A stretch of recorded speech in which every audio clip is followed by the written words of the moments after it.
एक कहावत है कि जाति न पूछो साधु की, लेकिन यह कहावत राजनीति में फिट होता हुआ दिखता नहीं है। क्योंकि साधु की तो चलिए आप जाति नहीं पूछेंगे, साधु तो साधु होता है, लेकिन राजनीति में अगर जाति का इस्तेमाल ना हो तो फिर राजनीति किस बात की? क्या इस आदर्शवाद के आधार पर कि समाज में किसी जाति के आधार पर वोट ना डाले जाएं, किसी जाति के आधार पर रैली ना की जाए, किसी जाति के आधार पर कोई सम्मेलन ना हो, किसी जाति के आधार पर वोट बैंक तैयार ना किए जाए, तो ये जो आदर्शवाद है, क्या ये राजनीति इस चीज को हजम कर पाएगी? क्योंकि ये 5000 साल पुराना इतिहास है जहां से राजनीति शुरू हुई, जहां से जातिगत राजनीति शुरू हुई। तो क्या इसको इस तरीके से एक फरमान जारी करके खत्म कर दिया जाएगा? योगी सरकार का दावा है कि ऐसा किया जा सकता है। समाज को जाति के आधार पर बांटने की जो कोशिश की जाती है राजनेताओं के माध्यम से, उसको खत्म किया जा सकता है, ऐसी सोच है। लेकिन क्या वाकई ये सोच आदर्शवाद की तरफ जा रही है, या फिर इस सोच के पीछे भी कोई राजनीति है? यानी कि योगी सरकार जाति आधारित राजनीति को टक्कर देने के लिए जाति खत्म करने की राजनीति करने लगे हैं। क्योंकि उनके जो एनडीए के घटक दल हैं, जो बीजेपी के सहयोगी दल हैं, अब उन्होंने भी सवाल खड़े करने शुरू कर दिए हैं। और उन्होंने तो यहां तक कह दिया है कि अगर योगी सरकार जल्दी नहीं मानी तो हम इसके खिलाफ अदालत का दरवाजा खटखटाएंगे। एक तरफ तो अपने सहयोगी दल हैं, दूसरी तरफ बहुजन समाज पार्टी कह लें, आजाद समाज पार्टी कह लें, समाजवादी पार्टी कह लें, तो ये वो दल हैं जो किसी न किसी तरीके से जातिगत राजनीति करते रहे हैं। उन्हें भी योगी सरकार के इस फैसले से बड़ा दर्द हो रहा है। तो आखिरकार योगी सरकार ने जो ये चाल चली है, ये जो पासा फेंका है, उसके निहितार्थ क्या होंगे? क्या वो उत्तर प्रदेश की राजनीति को बिल्कुल ही बदल देना चाहते हैं? क्या उनका ये जो फैसला है वो बीजेपी के लिए बहुत ही फायदेमंद होने वाला है? क्या उनका जो ये फैसला है वो विपक्ष को चारों खाने चित्त कर देगा? तो आखिरकार इसके पीछे की रणनीति क्या है और इसके पीछे की राजनीति क्या है, इस पर चर्चा करेंगे आज की इस वीडियो में। तो इस वीडियो को आखिर तक जरूर देखिएगा। नमस्कार, मैं हूं डॉक्टर सुरजीत सिंह और आप देख रहे हैं यंग भारत न्यूज। अगर आपने अभी तक इस चैनल को सब्सक्राइब नहीं किया है तो सब्सक्राइब कर लीजिए, और अगर आपको ये वीडियो अच्छा लगे तो इसको लाइक कीजिए, शेयर कीजिए और कमेंट जरूर कीजिए। तो जिस तरीके से योगी सरकार ने हाईकोर्ट के आदेश को आधार बना करके तमाम फैसले कर दिए, तमाम फरमान जारी कर दिया कि प्रदेश में अब किसी भी तरीके से जातिगत रैलियां नहीं होंगी, जाति के आधार पर सम्मेलन नहीं होगा, जाति के आधार पर अब कोई महापंचायत जैसी चीज नहीं करेंगे, जाति के आधार पर कोई राजनीति नहीं होगी, और जाति को लेकर के, चाहे वो जाति सूचक शब्द ही क्यों ना हो, उसको लेकर के आप किसी भी तरीके से भावनात्मक प्रचार नहीं कर सकते, या फिर किसी को डरा धमका नहीं सकते, या किसी भी तरीके से कानून का उल्लंघन नहीं कर सकते। तो ये तो फरमान जारी कर दिया, लेकिन क्या इस फरमान के पीछे बिल्कुल साफ स्वच्छ सोच है कि समाज को जातिगत राजनीति कह ले या जातिगत बंटवारे की कोशिश कह ले, उससे ऊपर उठा करके जातीय दूरियों को, जातीय जो ऊंच और नीच का खेल होता है, उसको खत्म करके एक आदर्शवाद की स्थिति कायम की जाए? क्या ऐसी ही सोच है? लेकिन इस सोच पर सवाल खुद एनडीए के जो दूसरे घटक दल हैं वो खड़े कर रहे हैं। अगर हम निषाद पार्टी की बात कर लें तो इनके अध्यक्ष जो है डॉक्टर संजय निषाद, वो खुद कहते हैं कि भाई जातिगत पहचान तो हमारे लिए जरूरी है और मजबूरी भी है। हम भावनात्मक रूप से एक दूसरे से जुड़ पाते हैं, हम अपने जाति के लोगों के साथ जुड़ाव महसूस करते हैं, उनके लिए कुछ आगे करना चाहते हैं, उनके बेटरमेंट के लिए कुछ करना चाहते हैं। तो फिर क्यों इस जातीय जो बंटवारा, जो वर्ण व्यवस्था है, उसको खत्म करने की कोशिश की जा रही है? क्यों ये कहा जा रहा है कि हम इस तरह से राजनीति नहीं कर सकते? ये तो हमारे राजनीति का आधार है।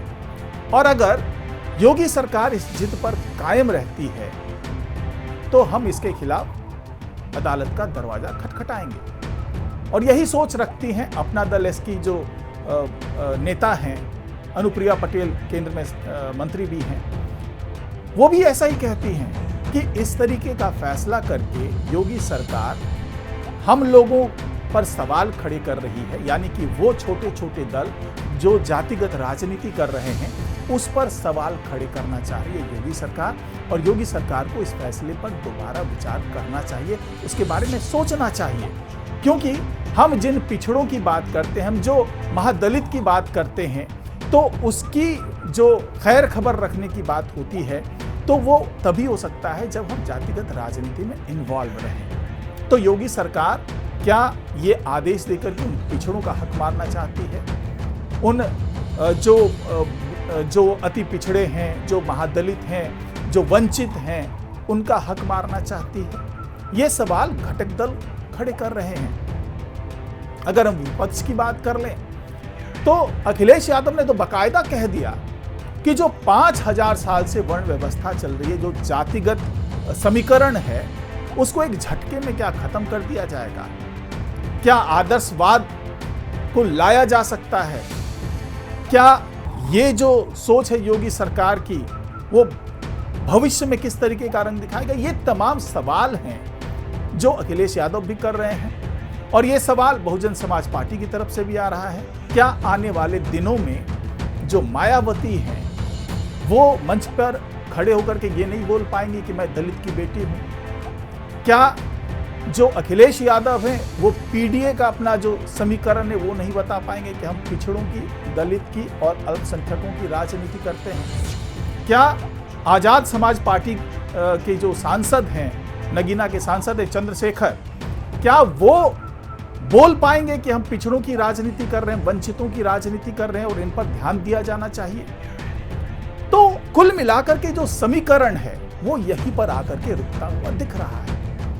क्योंकि अगर हम उत्तर प्रदेश की बात करते हैं तो यहां पर जो 403 विधानसभा सीट हैं उसमें से करीब 130 से 150 सीटें ऐसी हैं जहां पर ये जो पिछड़े समुदाय के लोग हैं, जो पिछड़ी जाति के लोग हैं, उनका प्रभाव है। तो क्या ये जो 130 से 150 सीट हैं जहां पर निर्णायक भूमिका में होते हैं ये जो पिछड़े जाति के लोग होते हैं, क्या उनके लिए राजनीति ये उचित होगा? क्या ये आदर्शवाद फैलाना उचित होगा? क्योंकि ये तमाम लोग ऐसे हैं जो ये दावा करते हैं कि जो ये राजनेता जुड़े होते हैं ऐसे दलों से, वो यही दावा करते हैं कि हम इन्हीं पिछड़ों की राजनीति कर रहे हैं। तो जिस तरीके से योगी सरकार ने एक संदेश देने की कोशिश की है, और ऐसा नहीं है कि हाईकोर्ट के आदेश में ऐसा उल्लेख किया गया, हाईकोर्ट के आदेश में यही कहा गया था कि जो पुलिस अपने रिकॉर्ड में नाम लिखती है जाति के साथ में, चाहे वो उनका वारंट हो, चाहे वो अरेस्ट वारंट की बात कर लें, चाहे जो दूसरे उनके दस्तावेज होते हैं, चाहे उनके क्रिमिनल रिकॉर्ड्स होते हैं, तो उसमें किसी भी तरीके से जाति का उल्लेख नहीं होगा। अगर अपराधी की पहचान करनी है तो माता पिता के नाम से पहचान की जा सकती है। अगर ऑनलाइन कंप्लेंट भी दर्ज करवाई जाती है, अगर एफआईआर ऑनलाइन रजिस्टर्ड कराया जाता है, तो उसमें से भी जो जाति का कॉलम है उसको हटा दिया जाएगा। यानी कि एक सोच ये थी कि पुलिस किसी भी तरीके से जातीय आधार पर किसी का उत्पीड़न न कर पाए, किसी को प्रताड़ित न कर पाए। अगर कोई निचली जाति से है और कोई पुलिस अधिकारी ऊंची जाति का है या सवर्ण है, तो वो किसी भी तरीके से उत्पीड़ित ना कर पाए उन लोगों को जो निचली जाति के हैं, भले वो आपराधिक मामले में इन्वॉल्व हों या ना हों। तो कुल मिलाकर के ये कहा जा सकता है कि हाई कोर्ट ने जो कदम उठाया था वो केवल और केवल इसलिए उठाया था कि किसी भी तरीके के भेदभाव से, चाहे वो आपराधिक मामले हो, चाहे पुलिस में दर्ज कोई और मामले हो, तो उसमें कोई भेदभाव ना किया जाए। लेकिन योगी सरकार के पास जब ये आदेश आता है तो योगी सरकार एक कदम आगे बढ़ करके वो तमाम फैसले करती है जिसमें राजनीतिक लाभ पाने की भी कोशिश नजर आती है। क्योंकि यहां पर सवाल ये उठता है कि जब बीजेपी राजनीति करती है, चाहे वो सवर्णों की राजनीति करती हो, चाहे हिंदुत्व की राजनीति करती, चाहे राष्ट्रवाद की राजनीति करती या विकासवाद की राजनीति करती है, तो उसके आधार में यही होता है कि अगर अल्पसंख्यक एकजुट होना चाह रहे हैं, अगर वो एकजुट हो रहे हैं, यानी अल्पसंख्यकों का ध्रुवीकरण हो रहा है, तो बीजेपी के पास दिक्कत ये आती है कि वो हिंदुत्व की राजनीति तो करती है, लेकिन हिंदुत्व के नाम पर सनातन धर्म का ध्रुवीकरण नहीं कर पाती। क्योंकि यहां पर जो छोटे छोटे दल हैं वो, या फिर कह ले जो रीजनल पार्टीज हैं, वो जातिगत राजनीति करती हुई नजर आती हैं। अगर हम बहुजन समाजवादी पार्टी की बात कर लें तो बहुजन समाज पार्टी जो है वो पिछड़े लोगों की राजनीति कर रही है, यानी बहुजन समाज की राजनीति कर रही होती है। जो अति पिछड़े हैं, जो वंचित हैं, ओबीसी हैं, एससी हैं, एसटी हैं, उनकी राजनीति कर रही होती है। और अगर हम अखिलेश यादव की बात करें तो ये जो राजनीति कर रहे होते, क्योंकि कुल मिलाकर के अगर मैं आपको एक आंकड़ा बताऊं तो करीब 29 समुदाय हैं जो इस कैटेगरी में आते हैं। उसमें से 14 समुदाय ऐसे हैं जो इस तरीके के हैं जो एससी में आ रहे हैं, और 9 समुदाय ओबीसी में आते हैं, और 6 समुदाय जो है वो अन्य की कैटेगरी में आते हैं। तो ये जो पूरी संरचना है जातिगत समीकरण की, इसको भुनाते हुए नजर आते हैं, चाहे वो मायावती हो, चाहे वो अखिलेश यादव हो। अखिलेश यादव पीडीए फैक्टर को लेकर के आगे चलते हैं, पिछड़ा, दलित और अल्पसंख्यक की राजनीति कर रहे होते हैं। अगर हम आजाद समाज पार्टी की बात करें तो वो भी अति पिछड़े, मुसहर, बंजारे, इन लोगों की जो है वो बात करते हुए नजर आते हैं। और अपने जो उनका स्लोगन है द ग्रेट चमार, ये उनका स्लोगन है। तो आने वाले दिनों में क्या वो इसका भी जो भावनात्मक लाभ मिल सकता है वो नहीं उठा पाएंगे।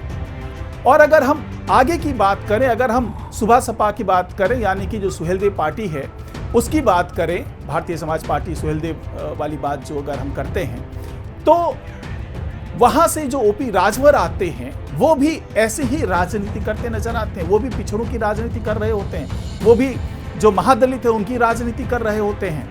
तो जितना नुकसान विपक्ष को होने वाला है, उतना ही नुकसान जो दूसरे घटक दल हैं जो एनडीए के साथ जुड़े हुए हैं उनको भी होता हुआ दिख रहा है। यही वजह है कि वो नहीं चाहते हैं कि इस तरह के फरमान को आगे बढ़ाया जाए।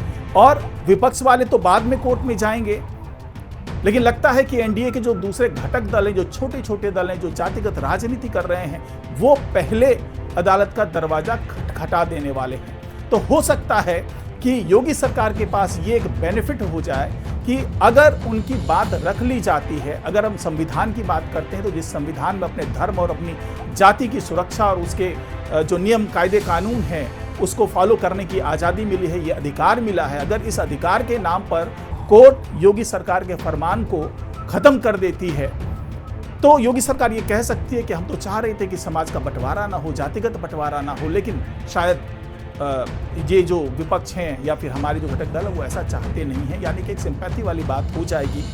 लेकिन कुल मिलाकर के ये कहा जा सकता है कि उत्तर प्रदेश में शुरुआत हाईकोर्ट के आदेश से होती है और उसके बाद इसको आगे बढ़ाते हैं योगी सरकार। इसके दायरे में वो लोग भी आ जाते हैं जो अपने गाड़ी के पीछे में जाति सूचक शब्द लिख रहे होते हैं कि जिद्दी जाट लिख दिया और गुर्जर का छोड़ा लिख दिया, या ब्राह्मण बलवान लिख दिया, या राजपूत या क्षत्रिय, ये जो तमाम स्लोगन लिख दिए जाते हैं जिससे कि आने आसपास के लोगों पर थोड़ा प्रभाव डाला जाए, या हो सकता है कि ऐसी सोच रखते हो कि हम कानून का उल्लंघन कर दें, और हो सकता है कि सामने जो ट्रैफिक पुलिस वाला उनकी जाति का हो उनको इसका बेनिफिट मिल जाए, या फिर किसी के साथ उनका एक्सीडेंट हो जाता है तो वो इस दबाव में आ जाए कि भैया ये तो जाट है, ये तो गुर्जर है, ये तो ब्राह्मण है, ये तो राजपूत है। तो इस तरह की सोच रखने वाले भी बहुत से लोग हैं जो इस तरीके से बेनिफिट उठाना चाहते हैं। तो कुल मिलाकर के ये कहा जा सकता है कि योगी सरकार ये नहीं चाहती है कि जाति के आधार पर किसी भी तरीके का बेनिफिट किसी को मिले, बल्कि आदर्शवाद की कल्पना है। ये अलग बात है कि इसके पीछे भी योगी सरकार की राजनीति नजर आती है। तो आज की रिपोर्ट में फिलहाल इतना ही।